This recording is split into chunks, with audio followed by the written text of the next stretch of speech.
Hello everyone, very good afternoon to all of you. उम्मीद करता हूँ आप सभी फिट एंड फाइन होंगे। सबसे पहले मैं आपसे माफ़ी चाहता हूँ, आज के करंट अफेयर लेट हो गए। बट एनी हाउ, इस वीडियो में हम लोग 24 मार्च 2022 के इंपॉर्टेंट करंट अफेयर डिस्कस करेंगे। तो पूरा वीडियो अंतिम तक ध्यान से देखिएगा, हर एक क्वेश्चन आपके लिए इंपॉर्टेंट है। पीडीएफ और टेलीग्राम दोनों का लिंक मैंने वीडियो के डिस्क्रिप्शन बॉक्स में दिया हुआ है, तो आप डिस्क्रिप्शन से दोनों को अवेल कर सकते हो। तो चलिए शुरू करते हैं आज का वीडियो। और पहला क्वेश्चन है, अभी हाल ही में ये कौन सा बैंक है जिसको best MSME bank of the year PSU category में सम्मानित किया गया है एसोचैम के द्वारा। एसोचैम को बोलते हैं the associated chambers of commerce and industry of India. तो एसोचैम के द्वारा इस बार पीएसयू कैटेगरी में पंजाब नेशनल बैंक को सम्मानित किया गया है best MSME bank of the year. मतलब कहने का ये कि पिछले सत्र में पंजाब नेशनल बैंक के द्वारा एमएसएमईज के लिए सबसे बेहतर कार्य किया गया है। अब यहाँ पर देखिए, आपसे और भी क्वेश्चन पूछ सकता है। एसोचैम के द्वारा अगर आपसे पूछे बेस्ट टेक्नोलॉजी एनेबल बैंक से किसको सम्मानित किया गया है, यहाँ पर मैं लिख देता हूँ बेस्ट टेक्नोलॉजी एनेबल्ड बैंक, तो आपका आंसर क्या होगा? ये है करूर वैश्य बैंक। करूर वैश्य बैंक, ठीक है। ये तो एक हो गया क्वेश्चन। इसी में अगर आपसे पूछ दे excellent services of the year bank से किसको सम्मानित किया गया है, क्या बोला मैंने? एक्सीलेंट सर्विसेज के लिए किसको सम्मानित किया गया है, तो आपका आंसर क्या होगा? सत्य माइक्रो कैपिटल। सत्य माइक्रो कैपिटल बैंक। और अगर आपसे पूछा जाए best MSME bank of the year private category में किसको सम्मानित किया गया है, जैसे यहां पर ऊपर लिखा हुआ है best MSME bank of the year PSU category, मतलब सरकारी बैंकों की कैटेगरी में। अब आपसे पूछे अगर बेस्ट एमएसएमई प्राइवेट कैटेगरी में किसको सम्मानित किया गया है, तो आपका आंसर होगा कर्नाटका बैंक। कर्नाटका बैंक। तो आपको यहाँ पर कितने क्वेश्चन मिले? पहला क्वेश्चन तो ये है कि एसोचैम के द्वारा पीएसयू कैटेगरी में पीएनबी को सम्मानित किया गया है। एसोचैम के द्वारा प्राइवेट बैंक की कैटेगरी में कर्नाटका बैंक को सम्मानित किया गया है। एसोचैम के द्वारा बेस्ट टेक्नोलॉजी सर्विसेज के लिए करूर वैश्य बैंक को सम्मानित किया गया है। और एक्सीलेंट सर्विसेज के लिए सत्य माइक्रो कैपिटल को सम्मानित किया गया है। तो ये आपको इतने सारे क्वेश्चन मिले हुए हैं, सभी आपको ध्यान रखने हैं। अगला क्वेश्चन है, अभी हाल ही में शहाबुद्दीन अहमद का निधन हो गया। ये कौन से देश के पूर्व राष्ट्रपति रह चुके हैं? तो ये बांग्लादेश के राष्ट्रपति रह चुके हैं। अभी हाल ही में 92 वर्ष की उम्र में इनका निधन हो गया। ये बांग्लादेश के 1996 से लेकर साल 2001 तक राष्ट्रपति थे। इतना ही नहीं, ये बांग्लादेश में चीफ जस्टिस ऑफ बांग्लादेश के रूप में भी अपॉइंट रह चुके हैं। और इस टाइम पे बांग्लादेश में शेख हसीना की सरकार है। अगला क्वेश्चन है, ये कौन सा शहर है जिसमें अभी हाल ही में भारत और जापान के बीच में एनुअल समिट 2022 के 14वें संस्करण का आयोजन किया गया? तो इस बार इसका आयोजन भारत की कैपिटल नई दिल्ली में किया गया। अब देखिए, जो भारत और जापान के बीच में एनुअल समिट हुआ है, इसमें क्या हुआ? इसमें सीधी सीधी बात यह है कि सबसे बड़ी चीज़ यह है कि जापान भारत को 7 लोन दे रहा है। कितने? 7 लोन्स दे रहा है। तो भारत ने जापान के साथ 7 लोन पैक्ट्स पर हस्ताक्षर किए हैं। और टोटल कितने अमाउंट के लोन पैक्ट साइन हुए हैं? 20,400 करोड़। कितना? 20,400 करोड़ के। तो ये आपके लिए इंपॉर्टेंट क्वेश्चन है। और ये वही समिट है जिसमें अभी परसों के दिन प्रधानमंत्री नरेंद्र मोदी ने जापान के जो प्रधान फूमियो किशिदा, ये अभी 2 दिन के लिए भारत की यात्रा पर आए थे। तो इनको प्रधानमंत्री नरेंद्र मोदी के द्वारा अभी हाल ही में एक सैंडलवुड की एक आर्टिफैक्ट गिफ्ट करी गई है। मतलब आप ये बोल सकते हो कि ये जो आपको कुल्हाड़ी की आकृति दिख रही है ना, ये सैंडलवुड की बनी हुई है। और इसकी खास बात यह है कि इसमें छोटी छोटी आकृतियाँ बनी हुई हैं कृष्ण और राधा की। तो लॉर्ड कृष्ण की यहाँ पर आकृतियाँ बनी हुई हैं, बहुत छोटी छोटी आकृतियाँ बनी हुई हैं तरह तरह की। तो ये इनको गिफ्ट करी गई है प्रधानमंत्री नरेंद्र मोदी के द्वारा। तो टोटल यहाँ पर आपको 2 चीज़ें ध्यान रखनी है। पहली चीज़ ये कि इंडो जापान एनुअल समिट का कौन सा संस्करण हुआ? 14वां हुआ। कहाँ पर हुआ? दिल्ली में हुआ। प्रधानमंत्री नरेंद्र मोदी ने अभी हाल ही में सैंडलवुड आर्टिफैक्ट गिफ्ट किया है। और इसके अलावा कितने लोन पैक्ट साइन हुए हैं? 7 लोन पैक्ट साइन हुए हैं 20,400 करोड़ के। आज के क्वेश्चन थोड़े से डिटेल्ड में है, ध्यान रखिएगा। अगला क्वेश्चन है, who has created world record by clearing 15.74 metres to win gold at world indoor championship? अभी हाल ही में वर्ल्ड इंडोर चैंपियनशिप में 15.74 मीटर क्लियर करने वाली ये खिलाड़ी कौन है जिन्होंने वर्ल्ड रिकॉर्ड बना दिया है? तो ये जो आपको पिक्चर में दिख रही हैं, ये हैं यूलीमार रोजास। कौन है? यूलीमार रोजास। और ये कहाँ की खिलाड़ी हैं? ये वेनेजुएला की खिलाड़ी हैं। और क्वीन ऑफ ट्रिपल जंप के नाम से इनको जाना जाता है। और इनकी हाइट पता है कितनी है? 6'4" इनकी हाइट है, 6 feet 4 inch. And apart from this, इस बार वर्ल्ड इंडोर चैंपियनशिप कहाँ पर आयोजित करी गई? ये सर्बिया की कैपिटल बेलग्रेड में आयोजित करी गई। कहाँ पर? बेलग्रेड में। इसके अलावा रोजास ने 2020 के टोक्यो ओलंपिक्स में गोल्ड मेडल भी जीता था। जब इन्होंने टोक्यो ओलंपिक्स में गोल्ड मेडल जीता था तब इन्होंने कवर किया था 15.67 मीटर, लेकिन अभी इन्होंने वो रिकॉर्ड भी अपना ही तोड़ दिया है 15.74 मीटर से। अगला क्वेश्चन है, अभी हाल ही में वर्ल्ड वाटर डे कौन से दिन मनाया गया? विश्व जल दिवस हर साल हम लोग मनाते हैं मार्च की 22 तारीख को, तो ये हम लोगों ने परसों के दिन मनाया। ये दिवस मनाने के पीछे का मेन मोटो ये है कि हम लोगों को जो क्लीन वाटर है, सैनिटाइज वाटर है, उसकी इंपॉर्टेंस समझनी चाहिए। पानी की किल्लत को समझना चाहिए। पानी को ज़रा सा भी वेस्ट नहीं करना है, क्योंकि जो पीने योग्य पानी है वो बहुत लिमिटेड है। और इस बार 2022 की थीम क्या थी? ये थी ground water making the invisible visible. अगला क्वेश्चन है, अभी हाल ही में कौन से शहर में दूसरा संस्करण इंडिया इंडोनेशिया सिक्योरिटी डायलॉग का आयोजित किया गया? तो भारत और इंडोनेशिया के बीच में ये जो सिक्योरिटी डायलॉग है, इसका आयोजन अभी किया गया था जकार्ता में। कहाँ पर? जकार्ता, इंडोनेशिया की कैपिटल जकार्ता में। और ये 17 मार्च को आयोजित किया गया था। इसमें भारत की तरफ से हमारे NSA अजीत डोभाल के द्वारा पार्टिसिपेट किया गया था। और यहाँ पर इंडोनेशिया की तरफ से जिन्होंने हिस्सा लिया था ये हैं मोहम्मद मायूफ। ये minister of political, legal and security affairs of Indonesia है। इंडोनेशिया में इस टाइम पे जोको विडोडो की सरकार है और इंडोनेशिया की कैपिटल क्या है? जकार्ता।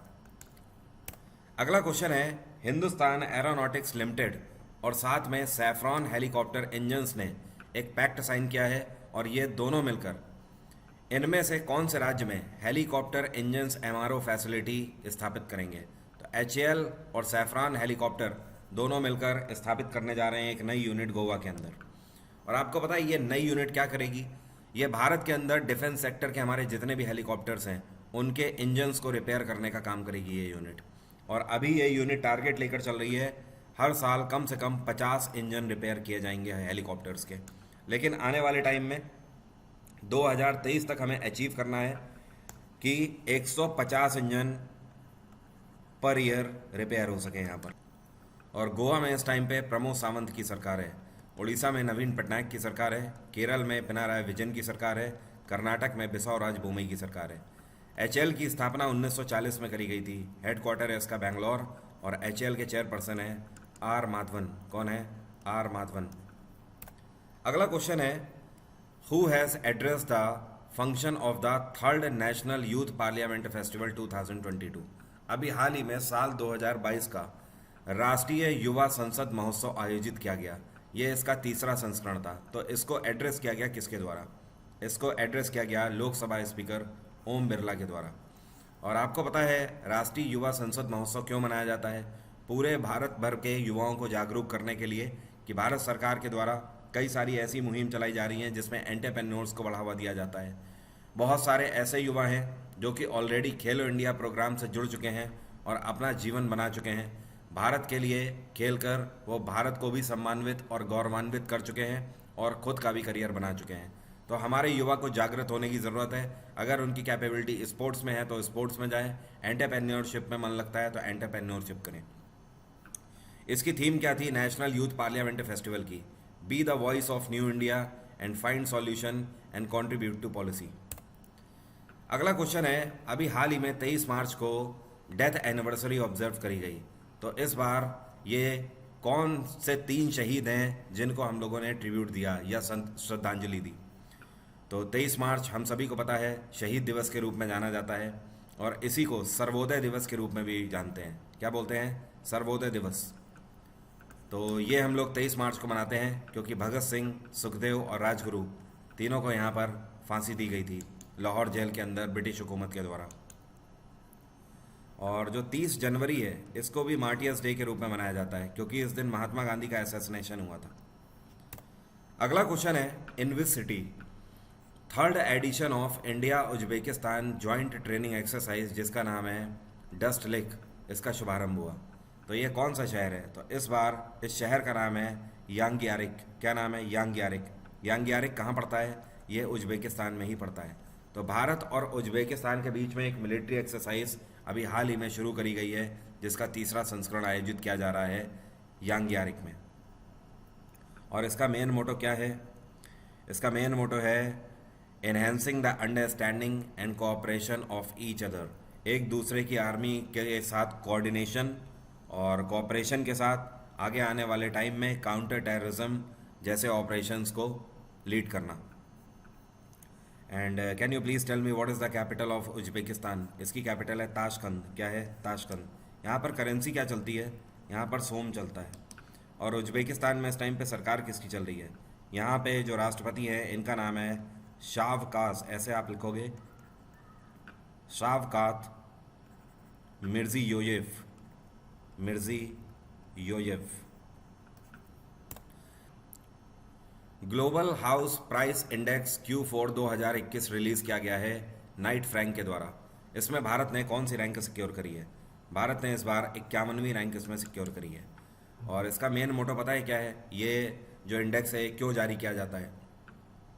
नाइट फ्रैंक एक हाउसिंग प्राइस रेटिंग एजेंसी है जो कि दुनिया भर में ये सर्वे करते हैं कि कौन से देश के अंदर रहने की जो ज़मीनें हैं या प्रॉपर्टी हैं उनके रेट किस तरीके से बढ़ रहे हैं। तो आप यहाँ पे देख सकते हो टॉप किया है टर्की ने। टर्की की जो प्रॉपर्टी रेट है वहाँ पे हर साल करीब करीब 60% की ग्रोथ देखने को मिल रही है। सेकंड नंबर पे न्यूजीलैंड है। न्यूजीलैंड में भी रहने की जो प्रॉपर्टीज़ हैं या हाउसेज हैं उनके रेट बहुत तेज़ी से बढ़ रहे हैं, करीब 23% के साथ ग्रोथ हो रही है। और थर्ड नंबर पे चेक रिपब्लिक 22% की ग्रोथ देखने को मिली है। चौथे नंबर पे स्लोवाकिया है 22% के साथ, और ऑस्ट्रेलिया है 5वें नंबर पे, ये भी 21.8% के साथ। भारत ने 51वीं रैंक यहाँ पे सिक्योर करी है। 2.1% की ग्रोथ भारत में रहने योग्य ज़मीन के ऊपर हर साल देखने को मिल रही है। तो ये जो इंडेक्स है ये किसका है? नाइट फ्रैंक का इंडेक्स है। और आपको बता दूं 2020 के इंडेक्स में भारत ने कौन सी रैंक सिक्योर करी थी? 56वीं, 56। 5 पायदान भारत को बढ़ोतरी मिली है यहाँ पर। मतलब भारत की ज़मीनों के रेट काफ़ी तेज़ी से इम्प्रूव हुए हैं पिछले एक साल में। और इसमें टोटल कितनी कंट्रीज़ को शामिल किया गया है? 56 कंट्रीज़ को शामिल किया गया है। और नाइट फ्रैंक कहाँ की प्रॉपर्टी कंसल्टेंट कंपनी है? लंदन की। अगला क्वेश्चन है, अभी हाल ही में IQAIR 2021 रिपोर्ट लॉन्च करी गई। इस पूरी रिपोर्ट का नाम है वर्ल्ड एयर क्वालिटी रिपोर्ट। इस रिपोर्ट के तहत पूरी दुनिया में ये कौन से देश की राजधानी है जो कि सबसे ज़्यादा पॉल्यूटेड है, मतलब जहाँ पर प्रदूषण सबसे ज़्यादा है। तो सबसे ज़्यादा प्रदूषित राजधानी यहाँ पर मिली है, डिक्लेयर करी गई है नई दिल्ली। मतलब पूरे दुनिया में भारत वो देश है जिसकी कैपिटल में सबसे ज़्यादा पॉल्यूशन है। तो यहाँ पर देखिए इस रिपोर्ट के अनुसार 3 कैटेगरी डिफाइन करी गई हैं। अगर आपसे पूछा जाए सबसे ज़्यादा पॉल्यूटेड कंट्रीज़ कौन से हैं, तो बांग्लादेश सबसे ज़्यादा पॉल्यूटेड कंट्री रहा। चार्ट सेकेंड नंबर पे, थर्ड नंबर पे पाकिस्तान, फोर्थ पे तजिकिस्तान और 5वें नंबर पे इंडिया। अगर मोस्ट पॉल्यूटेड कैपिटल सिटी की बात करी जाए तो दिल्ली नंबर 1 पे, ढाका नंबर 2 पे, 3 नंबर पे एनज़मीना जो कि चार्ड है, और यहाँ पर अगर बात करी जाए तो दुशानबे है चौथे नंबर पे, और मस्कट है ओमान की कैपिटल 5वें नंबर पे। और मोस्ट पॉल्यूटेड सिटी की बात करी जाए जो कि मतलब कैपिटल नहीं है, तो इसमें भिवाड़ी नंबर 1 पे है, गाज़ियाबाद नंबर 2 पे है, नंबर 3 पे दिल्ली, नंबर 4 पे जौनपुर। तो ये इतनी चीज़ें हैं जो कि आपको ध्यान रखनी है। मैंने कहा ना आज के क्वेश्चन थोड़े से डिटेल्ड हैं, थोड़े से आपको ज़्यादा ध्यान रखने पड़ेंगे। फैक्ट एंड फिगर बहुत ज़्यादा हैं आज के क्वेश्चन में। और ये जो रिपोर्ट जारी करी गई है जिसका नाम है IQAIR 2021, ये रिपोर्ट किसके द्वारा जारी करी गई है? स्विट्ज़रलैंड के द्वारा ये रिपोर्ट जारी करी गई है। आपको पता है WHO के हिसाब से जो एयर क्वालिटी गाइडलाइन है, वो एयर क्वालिटी गाइडलाइन भारत का एक भी ऐसा शहर नहीं है जो कि उसको मैच करता हो। मतलब आप समझ लीजिए WHO की जो गाइडलाइन है प्रदूषण को लेकर, उसके हिसाब से पूरे भारत में एक भी डिस्ट्रिक्ट ऐसा नहीं है जो कि उसे मैच करता हो। सबकी एयर क्वालिटी उससे लो है, ख़राब है। और आप सभी लोग ध्यान रखिए, जुगाड़ सीरीज़ मैंने कल से स्टार्ट कर दी है। कल इसकी पहली क्लास हो चुकी है। डेली शाम को 9 बजे क्लास हो रही है। आज भी शाम को 9 बजे दूसरी क्लास में मेरी आपसे मुलाकात होगी। हर क्लास में 100 नए PYQs मैं आपको कवर करा रहा हूँ। पिछले 10 साल के MCQs का मैं आपको निचोड़ दे रहा हूँ। मतलब इसके आगे कुछ बचेगा ही नहीं। तो आप इसे ज्वाइन करना मत भूलिए क्लास को। इस क्लास का लिंक भी मैंने वीडियो के डिस्क्रिप्शन में दिया हुआ है, जाके रिमाइंडर ज़रूर सेट कर लीजिए, क्योंकि बहुत सारे स्टूडेंट क्लास में लेट आते हैं तो उनके क्वेश्चन बाद में छूट जाते हैं, ठीक है। और बाकी आप अनअकैडमी पर मेरे कोर्सेज परचेज़ कर सकते हो, जो कि पेड कोर्सेज हैं। अनअकैडमी में एसएससी कैटेगरी सब्सक्राइब करने के लिए मेरा डिस्काउंट कोड है वरुण777। आप इस कोड को लगाएंगे तो बेस्ट ऑफर्स और साथ में एक्स्ट्रा 20% तक का डिस्काउंट आपको इस टाइम पे मिल जाएगा। अगला क्वेश्चन है, ये जो आपको पिक्चर में दिख रहे हैं इनका नाम है सोमेले बॉबे मैगा। क्या नाम है? सोमेलो बॉबे मैगा। इनका अभी हाल ही में निधन हो गया। ये कौन से देश के प्रधानमंत्री रह चुके थे? तो बॉबे मैगा प्रधानमंत्री रह चुके थे माली के, और कुछ टाइम से इनकी तबीयत नासाज चल रही थी, बीमार थे ये, तो अभी हाल ही में इनका निधन हो गया। ये 2017 से लेकर 19 तक 2 साल माली के प्रधानमंत्री रह चुके हैं। माली बेसिकली एक वेस्ट अफ्रीकन कंट्री है। इसकी कैपिटल क्या है? बामाको इसकी कैपिटल है। क्या बोलते हैं? बामाको।